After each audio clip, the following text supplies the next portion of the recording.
Bom dia, meus irmãos. A graça e a paz de nosso Senhor Jesus. Convido os irmãos a estarem abrindo a palavra de Deus no livro de Tiago, no capítulo de número 3.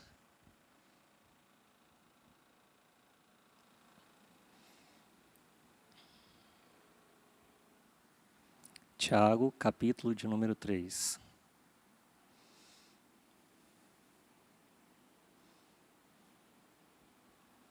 Diz o seguinte a palavra de Deus: Meus irmãos, não vos tornei muitos de vós mestres, sabendo que havemos de receber maior juízo, porque todos tropeçamos em muitas coisas. Se alguém não tropeça no falar, é perfeito varão, capaz de refrear também todo o corpo. Ora, se pomos freio na boca dos cavalos, para nos obedecerem, também lhes dirigimos o corpo inteiro. Observai igualmente os navios, que sendo tão grandes e batidos de rijos ventos, por um pequenino leme são dirigidos para onde queira o impulso do timoneiro. Assim também a língua, pequeno órgão, se gaba de grandes coisas. Vede como uma fagulha põe em brasas tão grande selva? Ora, a língua é fogo, é mundo de iniquidade. A língua está situada entre os membros de nosso corpo e contamina o corpo inteiro, e não só põe em chamas toda a carreira da existência humana, como também é posta ela mesma em chamas pelo inferno.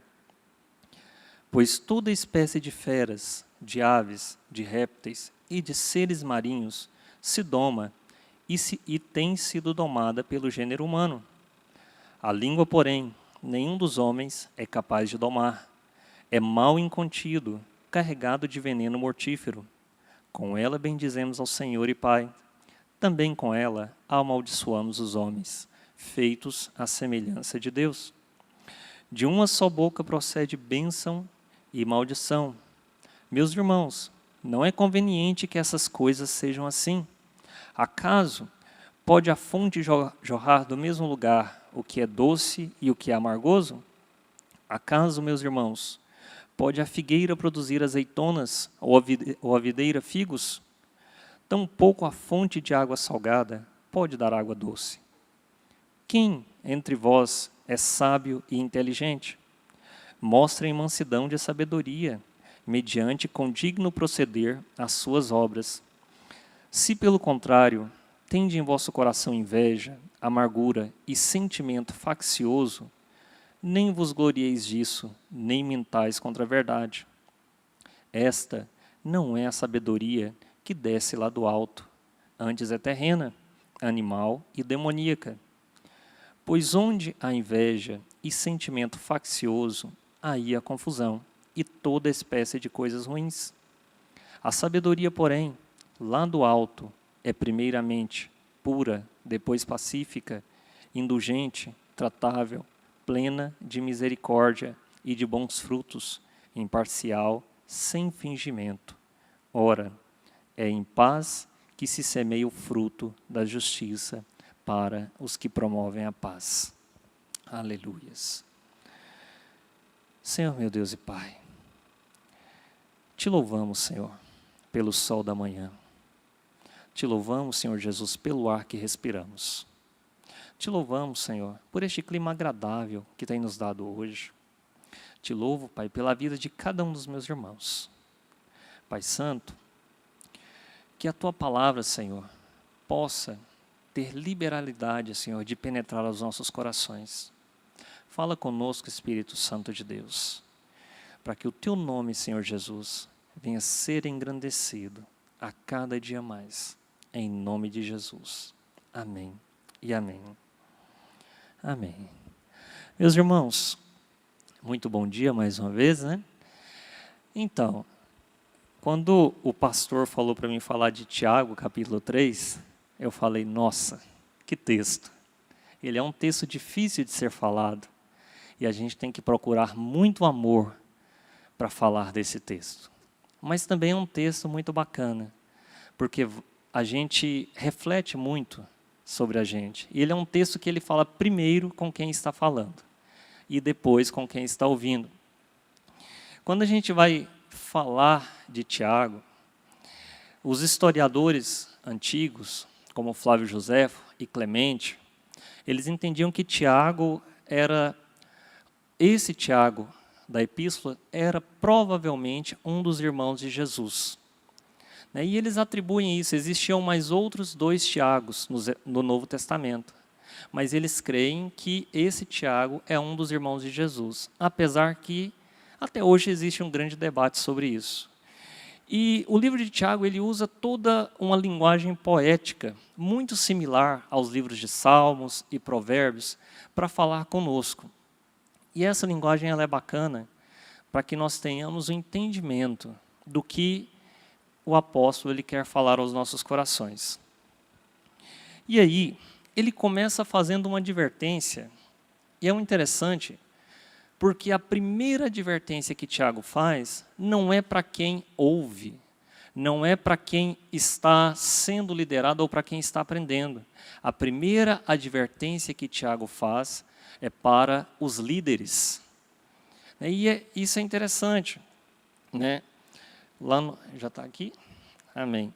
Lá em Provérbios 6, 16, 19, diz o seguinte: 6 coisas aborrece o Senhor, e a 7ª a sua alma abomina: olhos altivos, língua mentirosa, mãos que derramam sangue inocente, coração que trama projetos iníquos, pés que se apressam a correr para o mal, testemunha falsa que profere mentiras e o que semeia contenda entre irmãos. E aí o livro de Tiago 3, ele já começa falando, né? Meus irmãos, não vos torneis muitos de vós mestres, sabendo que havemos de receber maior juízo. Irmãos, e ele faz um severo alerta aos mestres, porque geralmente a pessoa, quando ela está ensinando, muitas vezes ela se enche de altivez, ela se enche de uma série de sentimentos que às vezes não partem da parte do Senhor. E aí o livro de Provérbios ele vem nos alertando, né? Já está aqui? Amém. Pode passar, Vini. Os olhos altivos são elevados, altos, arrogantes, orgulhosos e presunçosos. Deus sempre condena a arrogância dos homens, pois ela é contrária à sabedoria divina. Lá em Provérbios 8, 12, 13, diz o seguinte: eu, a sabedoria, habito com prudência e disponho de conhecimentos e de conselhos. O temor do Senhor consiste em aborrecer o mal, a soberba, a arrogância, o mau caminho e a boca perversa. Eu os aborreço. Então é interessante porque a palavra do Senhor ela vem nos trazendo alguns alertas sobre aquelas coisas que aborrecem o Senhor. E aí, ela vem nos alertando, aquelas pessoas que estão na frente, que estão ensinando, porque algumas coisas o Senhor desaprova, algumas coisas aborrecem ao coração de Deus. E isso para todos nós. Nós devemos tomar muito cuidado, às vezes quando ensinamos, às vezes quando falamos da palavra do Senhor. Devemos ter muito temor para com isso, porque muitas vezes a gente pode pensar que está exaltando o nome do Senhor e pode estar fazendo ao contrário. Pode estar exaltando o homem. Certa vez eu conversava com uma pessoa muito sábia, entre aspas. E aí, essa pessoa me dizia, eu já fui para a África, eu já construí igreja, eu já fiz isso, eu já fiz aquilo, eu já fiz... Aí eu ouvi, eu sei que ele ficou uns 12 minutos falando que fez. No final eu fiz uma pergunta para ele. E o que você fez para Deus? O que você fez para Deus? Ele falou, mas como assim? Eu falei, porque tudo isso foi para enaltecer o seu ego. E para Deus, o que você fez? Sabe, a pessoa não gostou muito do meu questionamento. Mas isso é verdade, meus irmãos. Às vezes, quando a gente está na caminhada, a gente se perde e a gente nem percebe. E o livro de Tiago ele traz um sério alerta para principalmente os líderes, né? Aqueles que estão na frente, aqueles que se propõem a ensinar, a liderar, para que nós não venhamos a nos perder. E aí lá em Isaías 2, 12 e 17, Isaías está projetado aqui? Isaías 2, 12 e 17. Diz assim: porque o dia do Senhor dos Exércitos será contra todo o soberbo e altivo, e contra todo o que se exalta, para que seja abatido, e contra todos os cedros do Líbano, altos e sublimes, e contra todos os carvalhos de Bazã, e contra todos os montes altos, e contra todos os outeiros elevados, e contra toda torre alta, e contra todo muro fortificado, e contra todos os navios de Tarsis, e contra todas as pinturas desejáveis. E a arrogância do homem será humilhada, e a sua altivez será se abaterá, e só o Senhor será exaltado naquele dia. Olha o que o livro de Isaías está falando para a gente. Ele traz uma série de alegorias, e no final ele diz: só o Senhor será exaltado naquele dia. Vai ser o dia em que não importa o meu título, não importa a minha faculdade, não importa o meu trabalho, não importa, só o Senhor será exaltado. A palavra do Senhor ela é bem específica para com isso. E aí, seguindo, um dos alvos da vida cristã é vencer a altivez. E aí Paulo escreve, né? Porque as armas da nossa milícia não são carnais. E sim, está lá em 2 Coríntios 10, 4, 6, irmãos. Porque as armas da nossa milícia não são carnais, e sim poderosas em Deus, para destruir as fortalezas, anulando nos sofismas e toda altivez que se levante contra o conhecimento de Deus, levando cativo todo o pensamento à obediência de Cristo, e estando prontos para punir toda desobediência, uma vez completa a vossa submissão.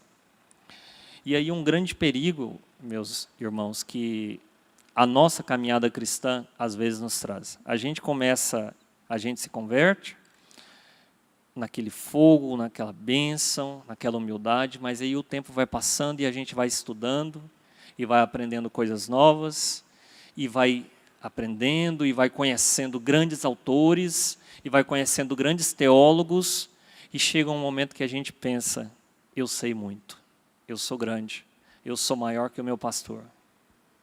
Algumas pessoas pensam assim. E o Senhor ele nos traz um sério alerta sobre isso. Devemos ter muito cuidado com essas coisas. Devemos ter muito cuidado, porque não importa o seu conhecimento, a autoridade ela é advinda de Deus. E sob a autoridade de Deus, ninguém passa. Então nós devemos ter muito cuidado, né? E às vezes a nossa língua, ela nos faz pecar. Às vezes a gente pensa que sabe demais e a gente tenta criar Perdão, irmãos, é porque o goianês tem hora que pega. A gente tenta fazer armadilhas teológicas para as pessoas, para tentar pegar as pessoas numa espécie de arapuca. Porque a gente pensa: eu sei demais. Eu já li John Stott, eu já li John Piper, eu já li Calvino, eu já li Armínio. Não interessa quem você leu. Se você cria armadilhas teológicas para pegar o seu irmão em altivez, você está cometendo pecado contra Deus. E quem diz isso não sou eu. Quem diz isso é a palavra do Senhor. Então nós devemos ter muito cuidado com isso. Mas a palavra do Senhor traz mais um alerta. A língua mentirosa. As pessoas têm muito costume de falar: mas irmão, como é que a gente não mente hoje em dia? Tem a mentirinha do gasto. Quem aqui já ouviu falar na mentirinha do gasto? que é aquela famosa mentirinha aceitável, né? Aquela mentirinha que as pessoas dizem, mas eu não estou fazendo mal para ninguém. Sim, você está fazendo mal, você está pecando contra Deus. E a palavra do Senhor, ela nos alerta. O Senhor abomina a língua mentirosa. Eu sempre lá no grupo de vida, eu enfatizo isso. Irmãos, a mentira não vale a pena. Não vale. Às vezes é melhor você ser prejudicado do que você mentir. Muitas pessoas não concordam com isso, mas quem diz isso não sou eu. Quem diz isso é Deus. Quem diz isso é o próprio Deus, meus irmãos. E o Senhor, Ele condena, lá em Salmos 7, 12 e 16, diz assim: se o homem, está aqui, Salmos 7, 12 e 16. Se o homem não se arrepende, Deus afia a sua espada, arma o seu arco e o aponta. Prepara as suas armas mortais e faz de suas flechas flamejantes. Quem gera a maldade concebe sofrimento e dá luz à desilusão. Quem cava um buraco e o aprofunda cairá nessa armadilha que fez. Sua maldade se voltará contra ele, sua violência cairá sobre a própria cabeça. E, muitas pessoas, meus irmãos, confiam na mentira, se achando capazes de enganar o mundo inteiro. E até o próprio Deus. Né? E na sua arrogância, eles não confiam no Senhor. E aí eu fiz questão de colocar uma imagem aqui de um fariseu.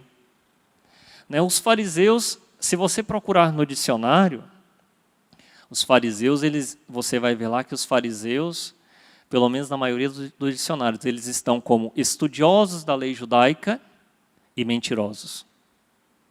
Na maioria dos dicionários está assim. Porque eles se usavam da palavra de Deus para enganar as pessoas. E muitas vezes tem pessoas que também fazem isso. Meus irmãos, a gente pode enganar todo mundo. Você pode me enganar. Você pode enganar o seu líder. Você pode enganar o pastor. Você pode enganar o seu chefe. Você pode enganar o seu funcionário. Você pode enganar o governo. Mas você não vai enganar a Deus. Você não pode mentir para Deus. Porque Deus, Ele conhece os corações. Então não adianta. Muitas pessoas pensam, mas eu não estou causando mal a ninguém. Está. Você está causando mal a si mesmo. E se você permanecer, você será dirigido ao inferno. Isso é uma coisa pesada de se falar e até dura. Né? E a gente tem que falar com muito carinho, mas não pode deixar de ser falado, meus amados irmãos. Você não pode enganar a si mesmo. E muito menos a Deus. Muitas pessoas vivem tentando enganar a Deus. Mas você não pode mentir para Deus. Lá no Salmo 40, no verso 4, diz assim: bem-aventurado o homem que põe no Senhor a sua confiança e que não respeita os soberbos, nem os que se desviam para a mentira. E é engraçado, meus irmãos, que nós vivemos em um tempo em que a mentira se tornou algo aceitável para as pessoas. Eu achei muito bacana, uma vez que o pastor pregou aqui e falou sobre isso, e falou que muitas pessoas, crentes e às vezes empresários, estão na igreja, mas mentindo, sonegando impostos, e as pessoas acham que Deus não está vendo. Meus irmãos, Deus está vendo. Eu tinha um pastor Adair Bernardino. Ele falava que Deus tem um caderninho e que ele vai anotando. E vai chegar um dia em que ele vai pedir para o anjo ler o relatório. Ele fazia essa alegoria. É uma alegoria bíblica também. Mas é bacana para a gente entender. E o livro de Tiago, ele é bem enfático, né? Quando ele fala para a gente se alertar, ele traz um sério alerta para a gente em relação a isso. É que nós não devemos mentir para nós mesmos. Às vezes a gente, até na nossa própria oração, a gente tenta se enganar e enganar a Deus. Às vezes até na nossa própria oração, a gente não consegue ser verdadeiro. E é algo que está faltando. E às vezes aquela pessoa que é verdadeira, ela é tida como estranha. Ela é tida como alguém antissocial. Mas não, meus irmãos, está faltando nos nossos dias mais Paulos. Está faltando nos nossos dias mais Pedros convertidos, né? Porque Pedro, antes da conversão, era um mentiroso também. Mas está faltando mais Pedros convertidos. Está faltando mais Estevãos nos nossos dias. E nós temos que nos atentar para isso. O servo de Deus, ele abandona a mentira e busca a lei do Senhor, lá em Salmos 119, 163. E da mesma maneira que Deus aborrece a mentira, a pessoa justa também aborrece. Então, meus irmãos, se nós somos imagem de Deus, se nós somos pequenos cristos, que é o que significa cristão, pequeno Cristo, nós devemos tentar imitar ao nosso Senhor. E se o Senhor ele fala que ele aborrece ao mentiroso, nós também devemos fazer a mesma coisa. E aí, meus irmãos, eu vou me ater só aos pecados da língua, ok? Aqui fala das mãos que derramam sangue inocente, né? Do coração que traça projetos iníquos, dos pés que se apressam para correr ao mal, mas também fala o que semeia contenda entre irmãos. E isso é muito complicado, porque às vezes a gente pensa que semear contenda, a primeira coisa que vem na cabeça da gente é fofoca, não é verdade? Mas não, a contenda nem sempre ela vem com fofoca. A contenda muitas vezes ela pode vir de forma sutil. Ela vem com coisas que nós nem percebemos. Às vezes, quando eu chego de forma intencional e falo para aquele irmão, nossa, mas o Júlio é bacana demais, é leitor da Bíblia e tal, e tal, e tal, e tal. Aquele irmão fica assim, mas por que esse irmão? E aí vai criando algo, uma contenda no coração do irmão. E a palavra do Senhor, ela condena aqueles que semeiam contenda. Existem muitas formas de semear contenda, né? E as imaginações, elas são diversas. A imaginação do homem, ela vai longe quando ela fala sobre isso. Né? Sem lenha, o fogo se apaga. E não havendo maldizente, cessa a contenda. Está lá em Provérbios 26, 20. Meus irmãos, vocês sabem como que acaba uma fofoca? Acho que todo mundo sabe, né? É muito simples. Quando a fofoca chegar em você, não espalhe. Ela vai acabar. Quando ela chegar em você, cale a sua boca. Não espalhe ela. Não crie expectativas ou opiniões de algo que você não sabe. É assim que se acaba com a fofoca. Mas qual é o nosso grande mal? Quando as coisas chegam na gente, a gente começa a imaginar, a criar algo que muitas vezes nem existe. Mas a nossa imaginação é muito, muito fértil. E às vezes esse algo que não existe, ele vira uma realidade que nós criamos no nosso coração. E muitas vezes aquele irmão que não sabe nem o que está acontecendo, a gente vira o rosto para ele e o irmão está inocente, sem saber por quê o que está acontecendo. Nós devemos evitar essas coisas. Há, infelizmente, pessoas neste mundo que se ocupam falando mal dos outros e semeando contendas. Deus detesta tal comportamento. Lá em Romanos 1:29, ele inclui contendas entre os piores pecados. A soberba é uma das fontes das contendas que dividem irmãos. Né? Irmãos, a soberba é algo até difícil de se falar. Porque geralmente o soberbo nunca se apresenta como soberbo. O soberbo sempre se apresenta como humilde. E isso é algo complicado. Porque o soberbo geralmente é aquela pessoa altiva, que se coloca como melhor, que se coloca como superior, que às vezes olha para o outro com um olhar de inferioridade. E a gente tem que tomar muito cuidado com esse sentimento, porque esse sentimento muitas vezes ele pode tomar conta dos nossos corações também. A palavra do Senhor ela fala: aquele que está de pé, cuide para que não caia.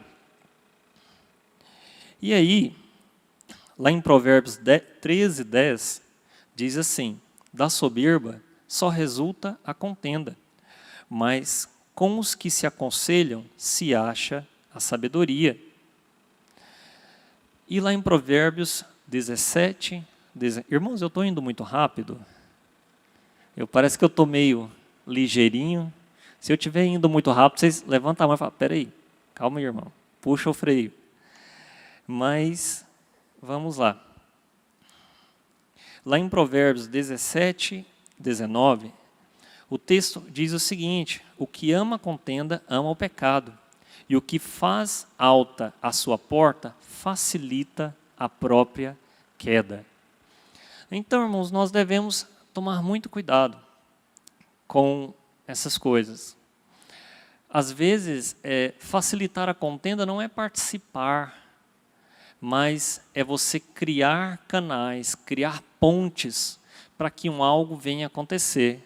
E isso é algo tão delicado, porque muitas vezes nós criamos essas pontes, nós criamos essas coisas de forma implícita, de forma tão subjetiva, que às vezes nós nos enganamos até nós mesmos. Aí quando acontece algo, você fala: mas eu não fiz nada. Por que isso aconteceu?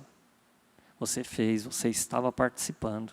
Muitas vezes você poderia chegar para o irmão e falar: meu irmão, será que você não poderia ponderar direitinho isso que você está fazendo? Será que isso que você está fazendo de fato é correto? Talvez basta você dizer isso. O irmão vai parar. Será que tem sentido aquilo que aquele irmão falou? Deixa eu pensar.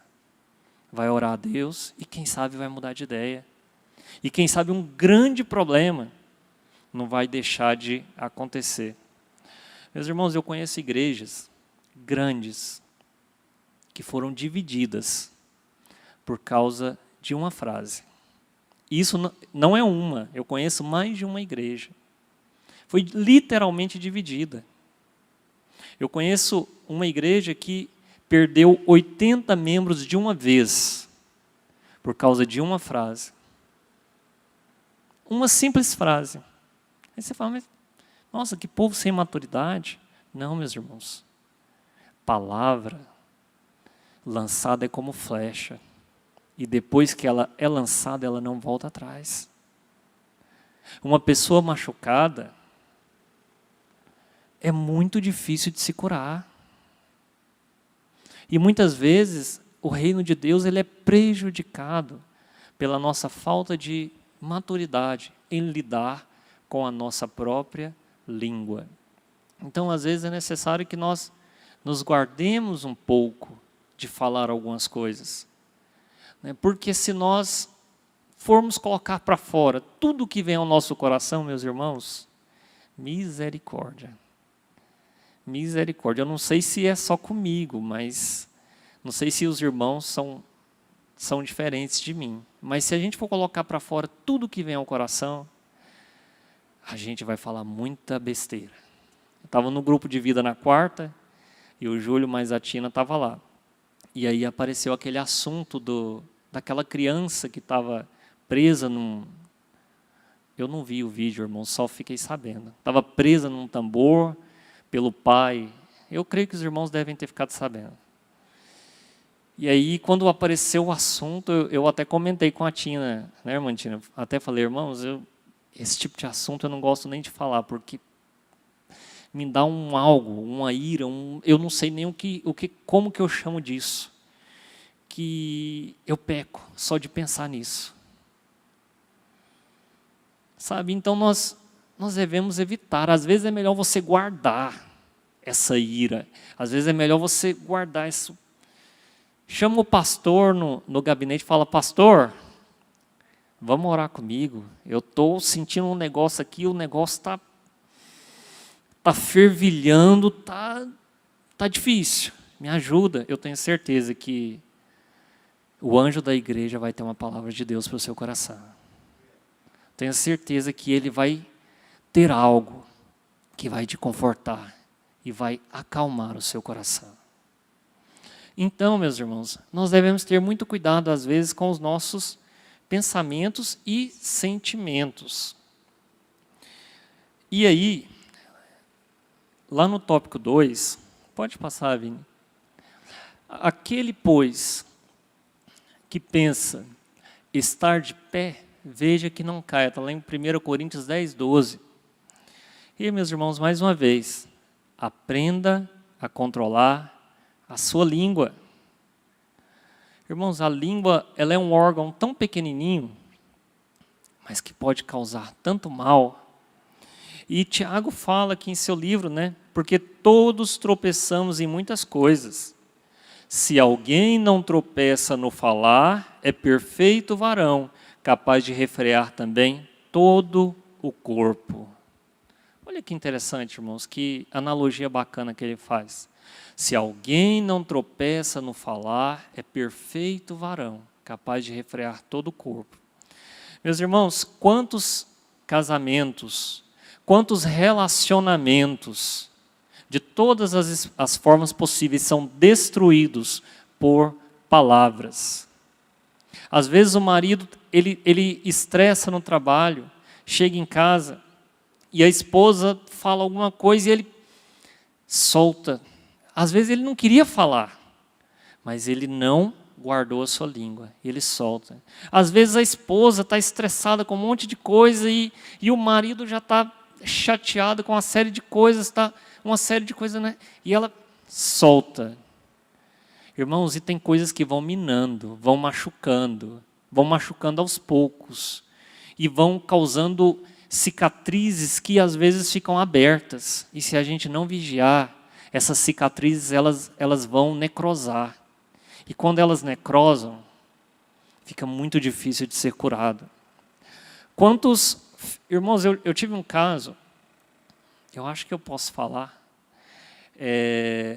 de um aluno meu, há 3 anos atrás. Um aluno no ensino médio. Ele tinha muita dificuldade de aprendizado. E ele era aquele aluno abençoado na sala, né? Aquele aluno com muita energia e tudo. E certa vez eu fui chamar ele para conversar e falei: o que está acontecendo com você? Porque isso não é normal. Você está diferente.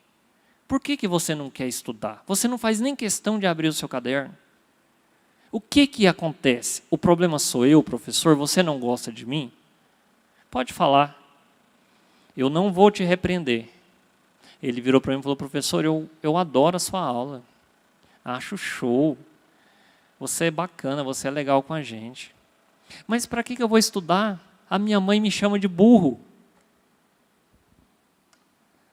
Meus irmãos, quando ele me falou isso, meu olho encheu d'água. Aquele menino entendeu que ele não tinha capacidade de se desenvolver, de crescer na vida, porque a mãe dele, desde pequeno, dizia que ele era burro. Dizia que ele não tinha capacidade. A mãe dele.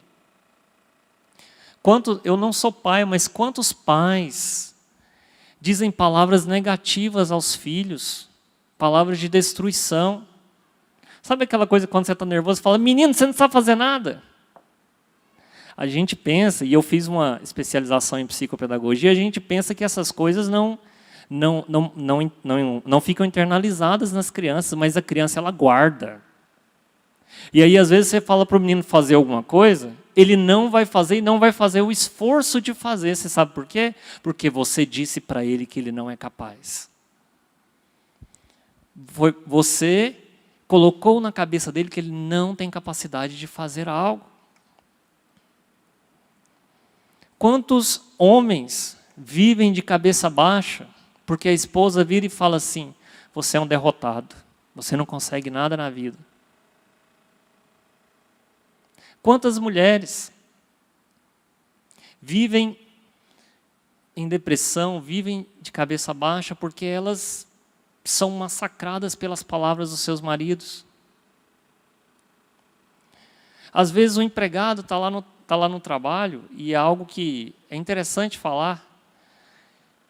E o patrão fala, mas você não faz nada certo, meu amigo. Sabe, às vezes aquela batidinha no ombro do patrão e fala assim, meu amigo, eu sei que você dá conta, vai lá. Você é capaz. O camarada pode ser o camarada mais desajeitado, mas ele vai falar, poxa, se eu não fizer, como é que eu vou ficar perante o Renato? Pô, o cara confiou em mim, o cara me deu o maior apoio, e eu vou pisar na bola com ele? Não, eu tenho que fazer. E ele vai se esforçar e vai fazer. Porque nós somos humanos, meus irmãos. E às vezes pequenas palavras nos machucam pelo resto de nossas vidas. E nós devemos tomar muito cuidado com isso. E aí, pode passar, Vini, por favor. Ele mesmo deu uns para apóstolos, outros para profetas, e outros para evangelistas, e outros para pastores. Está lá em Efésios 4:11. Irmãos, é um negócio bacana, porque, principalmente no mundo gospel que nós vivemos, as pessoas pensam que todo mundo tem que ser pastor. As pessoas pensam que todo mundo tem que ser pregador.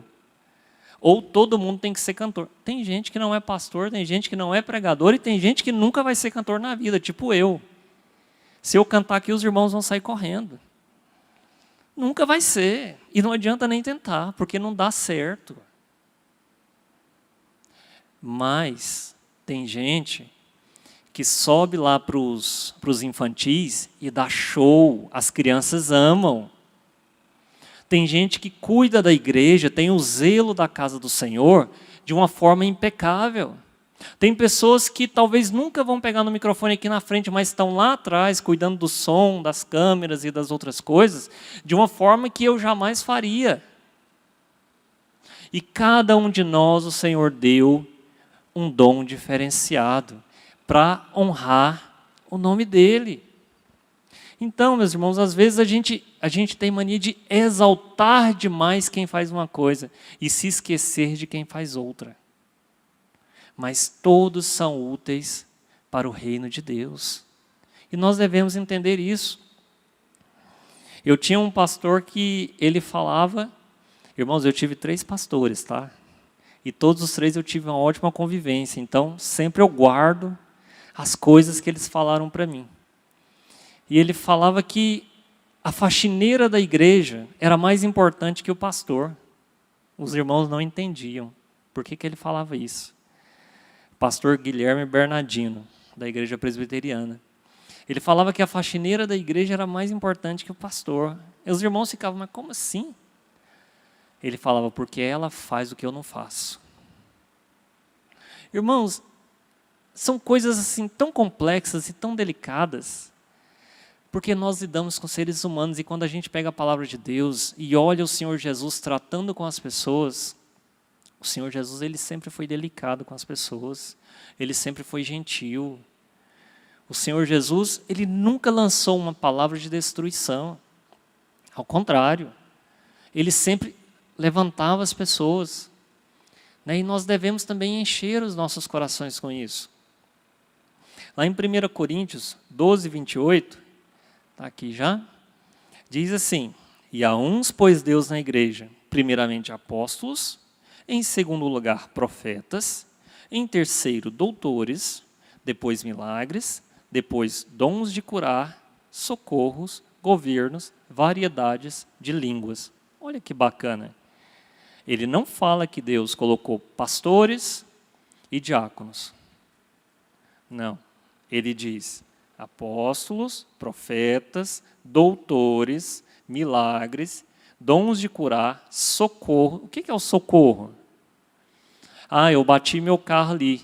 Ô Júlio, aonde você está, meu irmão? Eu estou dentro do meu carro com cinto de segurança ainda. Estou indo aí. Isso é socorro. Ele não falou, meu irmão, eu vou orar por você. Como é que você está? Não, ele não falou, estou indo aí. Isso é socorro, meus irmãos. Às vezes a gente não tem emocional para pedir socorro. Às vezes a gente não tem estrutura para pedir socorro. Às vezes a gente precisa que alguém vá. Isso é socorro. E governos, né? Variedades de línguas. E o Senhor, Ele traz toda uma série de coisas para nós. Só que tem um detalhe. Nenhum desses é maior do que o outro. A diferença é que cada um está em um local diferenciado. É como um corpo humano. Nosso corpo tem vários órgãos. Tira um dele para você ver. A falta que vai fazer. Ah, mas eu tenho 2 rins. Tira um. Você vai ter que tomar remédio pelo resto da sua vida. E não vai ter uma vida 100%. Ah, mas como é que eu faço? O Senhor, Ele nos criou de forma perfeita. Nós somos um organismo vivo. Essa é a igreja de nosso Senhor. Amém, meus irmãos? E lá em Mateus 12:37, diz assim: porque tuas palavras serás justificado, e por tuas palavras serás condenado. Irmãos, eu acho que esse texto é o mais pesado da Bíblia. Literalmente o mais pesado. Por tuas palavras será justificado, e por tuas palavras será condenado. Sabe, às vezes, quando a gente fala assim, essa pessoa não sabe de nada. Pois é. Isso vai pesar para você. Sabe, às vezes, quando você fala, como é que faz? Essa pessoa, difícil. Isso vai pesar para você. Ah, mas aquele lá não é crente. Isso vai pesar para você. Por tuas palavras você vai ser justificado, e por tuas palavras você será condenado. E quem diz isso é a palavra do Senhor. Eu fiz questão, meus irmãos, de trazer muitos textos da palavra do Senhor, justamente para que não ficasse, na minha opinião, para que a palavra do Senhor viesse a ser maior aqui. Pode passar, por favor, Vini. Irmãos, e aí nós temos aqui 2 exemplos antagônicos de pessoas que usaram a palavra, o dom da palavra, para construir e para destruir. Pode passar, Vini. O dom da palavra, né? A língua, né? E aqui nós temos do lado esquerdo o reverendo Martin Luther King Jr., e do lado direito, nós temos uma figura que o seu próprio país faz questão de esquecer, Adolf Hitler. O reverendo Martin Luther King Jr., ele conheceu Rosa Parks, na cidade de Atlanta, se eu não me engano, e ele era um reverendo batista norte-americano. Ele, homem de Deus, ele vivia no tempo da segregação racial nos Estados Unidos.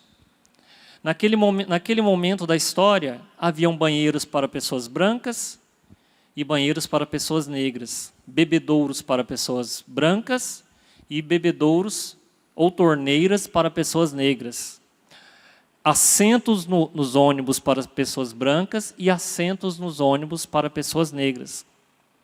E o reverendo Martin Luther King Jr., lendo a palavra de Deus, ele entendeu que Deus não compactua com esse tipo de coisa. E algo teria que ser feito. Né? Mas naquele mesmo momento, nos Estados Unidos, existia um outro movimento que também lutava contra a segregação. Um movimento chamado Panteras Negras, que era um movimento que lutava, que buscava a luta através da violência, a luta armada. E Martin Luther King, como homem de Deus que era, disse não. Não é isso que a palavra de Deus me ensinou. A palavra de Deus me ensinou que é pela paz que nós conseguimos as coisas certas. E no Memorial Lincoln, se eu não me engano, Irmãos, eu não vou falar a data porque eu estou com medo de errar. Ele está sendo gravado. E no Memorial Lincoln, ele fez um grande discurso, cujo título era I Have a Dream, eu tenho um sonho. Né? E ele dizia basicamente nesse discurso que o sonho dele era que os filhos dele fossem julgados não pela cor de sua pele, mas pelo tamanho do seu caráter. E esse homem, Martin Luther King, ele foi assassinado por um supremacista branco. No entanto, a mensagem dele reverberou por todos os Estados Unidos e por todo o mundo. E é uma mensagem que até os dias de hoje ela reverbera. E as pessoas que entenderam aquela mensagem, entenderam que ele nunca quis ser superior a ninguém. Ele simplesmente entendeu que o ser humano deveria ser tratado com igualdade. E ele sempre buscou isso através dos meios pacíficos.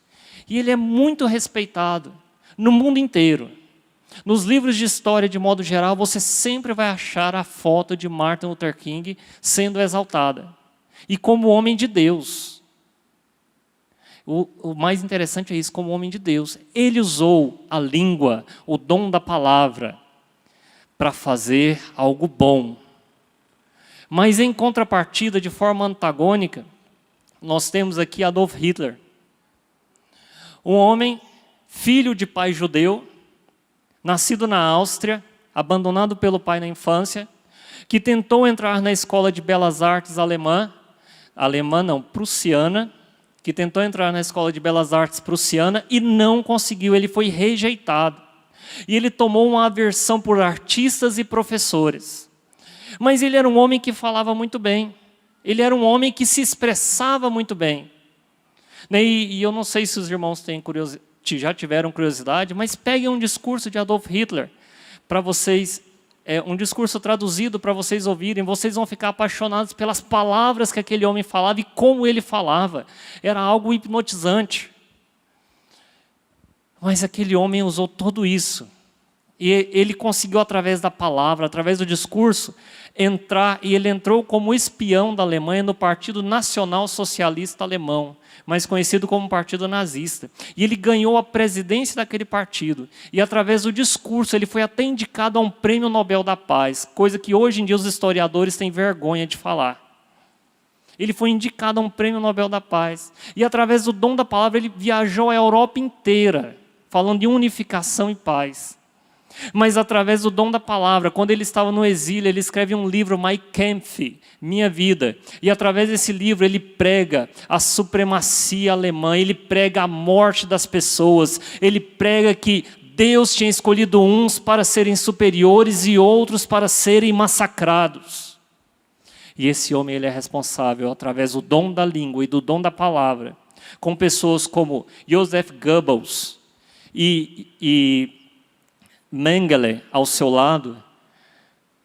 Esse homem ele é responsável pela morte de mais de 12 milhões de pessoas, inclusive crianças, pessoas idosas e mulheres.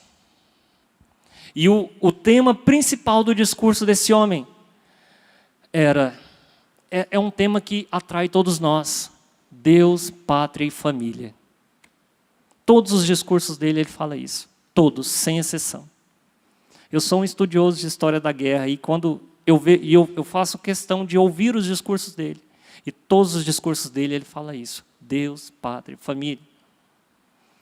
E quando a gente fala em Deus, as pessoas parece que elas se esquecem de ouvir o resto. E aí, através do dom da palavra, esse homem enganou toda uma nação. E fez toda uma nação matar pessoas, pegar os seus vizinhos e mandar para a morte, pegar os seus parentes e mandar para a morte. Ele fez filhos pegarem pais e mandarem para a morte.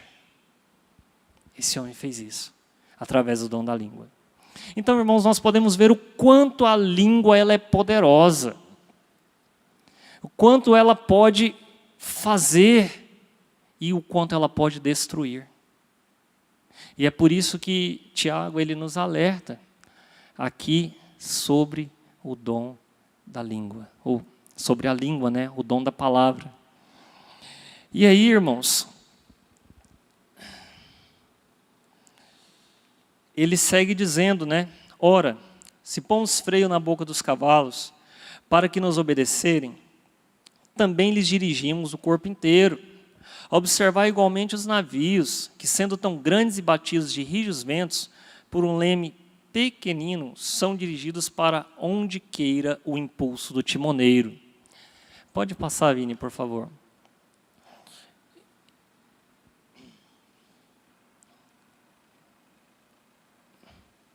E lá em Provérbios 6,16 a gente já leu, né, irmãos? Então acho que pode passar, Vini. Às vezes a gente pensa que dominar a língua é fazer silêncio. Mas não, irmãos. Dominar a língua não é simplesmente fazer silêncio. E aqui ficou bem claro, né? A maneira de refrear a língua não é simplesmente guardar o silêncio, mas sim levar cativo todo o pensamento à obediência de Cristo. A nossa boca fala do que o coração está. Fazer igual na escolinha, a igreja. A boca fala do que o coração está cheio. Irmãos, isso é fato. Nós devemos levar cativo todo o nosso pensamento a Cristo. Porque nós somos maus por natureza.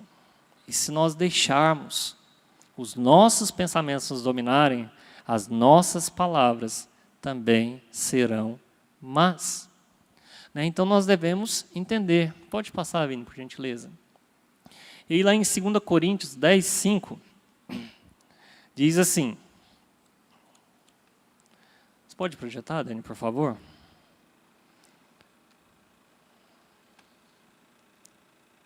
Segunda Coríntios 10, 5. Já está ali? Não?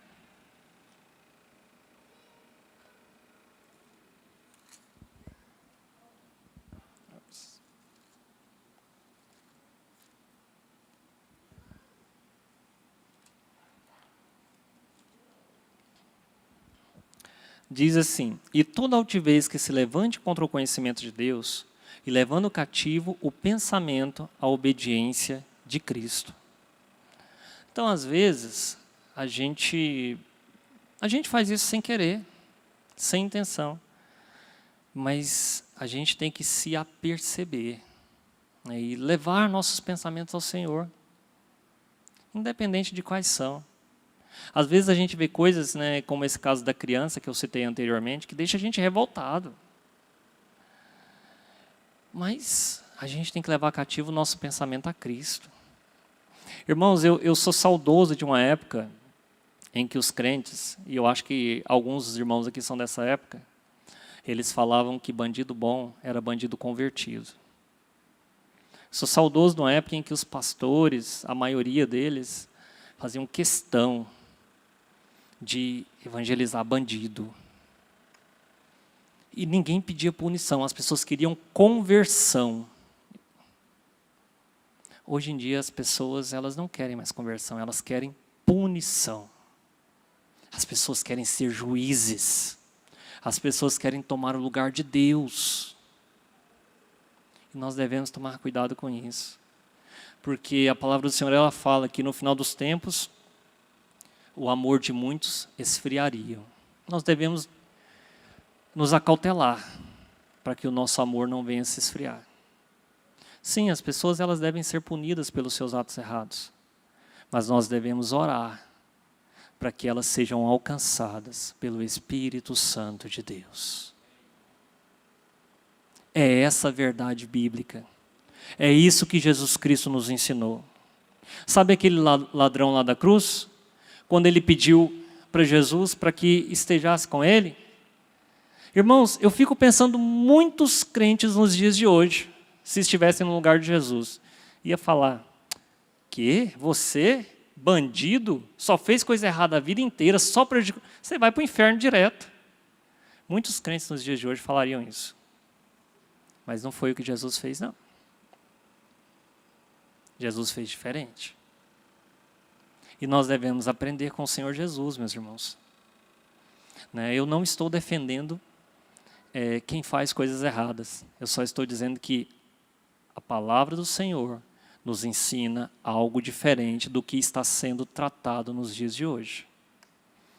E aí nós devemos tomar muito cuidado, às vezes, com o que muitos de nós repetimos.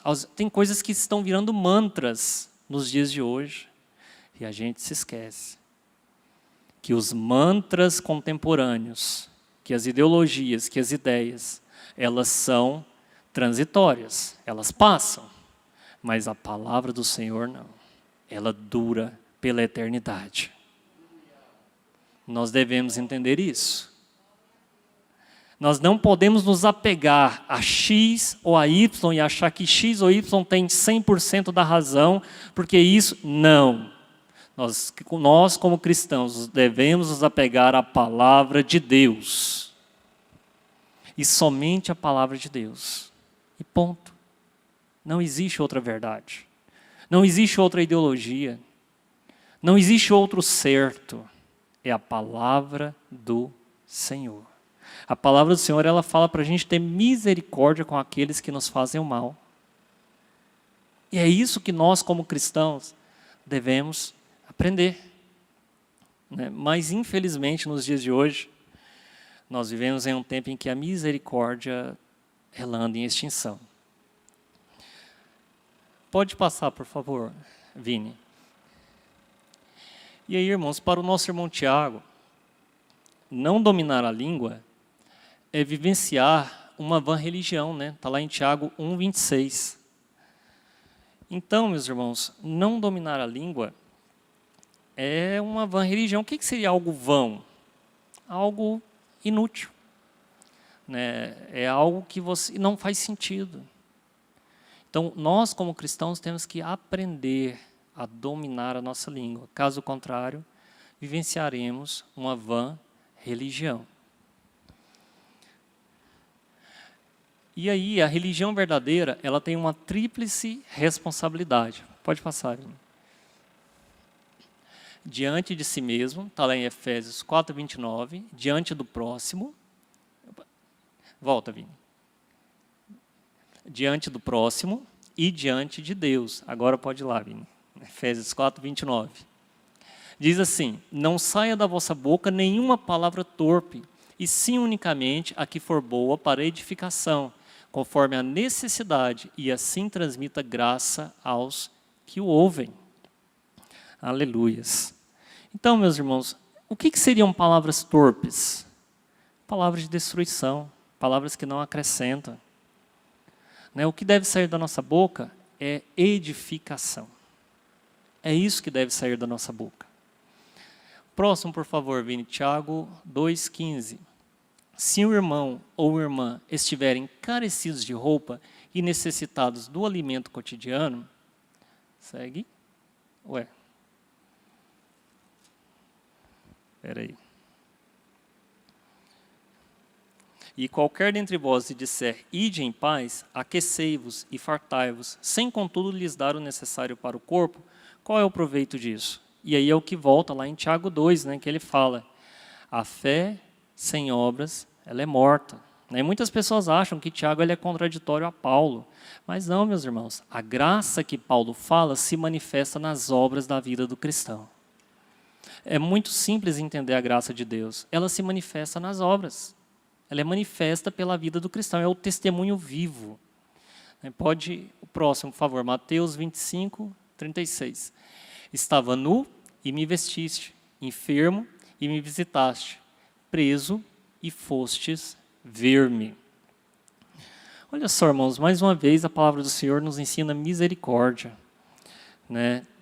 Então nós devemos entender isso.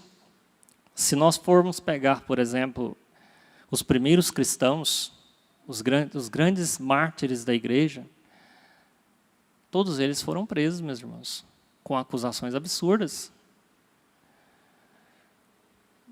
Mas imaginem se fosse no dia de hoje.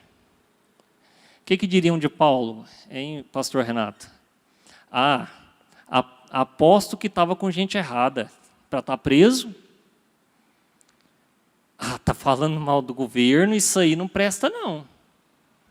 Diriam isso de Paulo. Diriam exatamente isso. O que diriam de Estevão? está fazendo coisa errada, merece punição. A gente tem que seguir a lei, é isso que a lei fala. O que diriam de Jesus?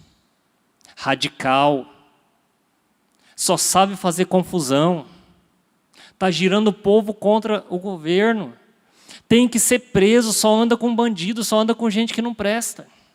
É isso que diriam de Jesus nos dias de hoje. Não usariam de misericórdia. Não é isso que a palavra do Senhor nos ensina. A palavra ensina algo diferente para nós.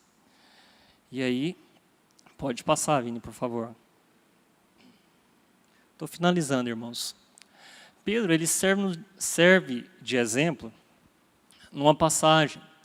Mateus 16, num versículo ele falou por revelação divina. No outro versículo, falou por orientação de Satanás. Irmãos, estou finalizando já. Irmãos, então, nós devemos tomar muito cuidado com isso, porque a gente fala, poxa, mas se eu estiver cheio do Espírito Santo de Deus, então está tudo certo, eu não vou falar nada de errado. Aquele que está de pé, cuide para que não caia.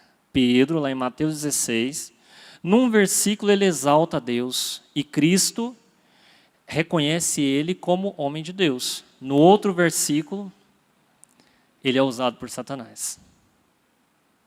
E nos dois, ele verbalizou, ele usou a língua. Então nós devemos tomar muito cuidado. Às vezes eu posso estar aqui em cima, glorificando o nome do Senhor, abençoando e trazendo palavras de graça, mas eu posso daqui 5 minutos, se eu não vigiar, destruir a vida de alguém, através das minhas palavras. Então nós devemos ter muito cuidado com isso. Pode passar, Vini, por favor. E aí, irmãos, a proposta para o cristão domar a língua, eu coloquei essa criancinha para ficar mais leve, né? Para o cristão domar a língua e usar bem o ouvido, está lá em Tiago 1,19, que diz assim: sabeis essas coisas, meus amados irmãos, todo homem, pois, seja pronto para ouvir, tardio para falar, tardio para se irar. Já ouviram aquele ditado? Nós temos 2 ouvidos para ouvir e 1 boca para falar menos. Todos devemos ser tardios para falar e prontos para ouvir. E tardios para se irar, porque nós devemos tomar muito cuidado com o que nós ouvimos também. Às vezes o que nós ouvimos causa ira dentro da gente. Então a gente deve vigiar, às vezes, o que ouvimos. E finalizando de vez, nossa língua é o nosso termômetro. Ela reflete a medida de nossa maturidade. Eu já falei anteriormente, né, meus irmãos? Palavras podem... Eu vou deixar os versículos aqui para os irmãos, que o meu tempo já estourou. Palavras podem causar um grande dano, né? E palavras machucam. Tem coisas que você diz que você às vezes pensa, foi nada não, bobagem. Falei aquilo, estava brincando, a pessoa nem se importou. Às vezes a pessoa não vai falar nada para você. Ela não vai dizer nada para você. Mas aquilo vai causar uma ferida tão grande, mas tão grande, mas tão grande no peito dela, que ela vai levar aquilo para o resto da vida. Eu convivi muitos anos com uma irmã. Ela era uma pessoa negra, mas negra com muito pigmento na pele, né? E ela cresceu a infância dela todinha numa casa onde só haviam pessoas brancas. E a infância dela todinha ela cresceu ouvindo que a pele dela era suja, que ela era feia, que ela era inferior. Essa irmã hoje ela tem 78 anos. Ela não se aceita como pessoa. Quando ela vai sair, o céu pode estar desse jeito, sem sol algum. Ela sai com uma sombrinha. Aí você procura, mas irmã, para que essa sombrinha? É para mim não ficar escura. Aí você chega perto dela e fala, mas você é tão bonito, você é tão clarinho. Você olha para ela e fala assim, mas como assim? Eu sou bonito porque eu sou clarinho? Ela vê beleza na cor, porque ela tem um trauma tão profundo e tão grande. Certa vez eu fui aconselhá-la, fui conversar com ela sobre isso. Ela começou a chorar copiosamente na minha frente. Sabe o que é a pessoa chorar de soluçar? Ela começou a chorar copiosamente. E falando que ela era feia, que ela não prestava, que o cabelo dela era horrível, que ela era inferior. E eu falei, irmã, você é linda. Foi Jesus que te criou. E ponto. Não aceita mais ninguém te dizer diferente. Só que até hoje essa irmã, ela não superou esse trauma, porque ela passou a infância dela ouvindo palavras de destruição. Meus irmãos, tinha mais um pouco, mas eu não vou continuar, porque, né? Não, o pastor vai puxar minha orelha. Meus irmãos, eu espero que o Senhor tenha falado aos vossos corações, que nós possamos guardar as nossas palavras, a nossa língua, e que no final, cada um de nós possa ser pesado sob a justa medida e receber a coroa da justiça. Amém? Amém. Deus abençoe cada um dos irmãos. Amém. Convido os irmãos a se colocarem de pé.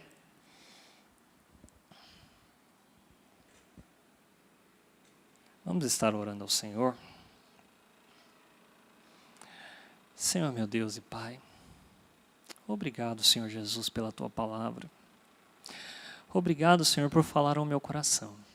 Obrigado por falar ao coração dos meus irmãos, Senhor. Pai, que nós possamos aprender, crescer cada dia mais em graça e em conhecimento da Tua palavra. Nos ajuda, Senhor, nas nossas deficiências, nas nossas debilidades, Pai. Porque nós somos como crianças, Pai. Nós às vezes erramos sem nem perceber. Mas, Pai, o Senhor é o Deus de misericórdia. O Senhor é o Pai amoroso. O Senhor é aquele, Pai, que coloca o anel na nossa mão direita, que nos veste com capa de honra, Pai. Ô, Senhor, abençoa os meus irmãos nessa manhã, Pai. E que o Teu Espírito Santo, Senhor, possa ter liberdade de agir e de transformar, em nome de Jesus. Amém e amém.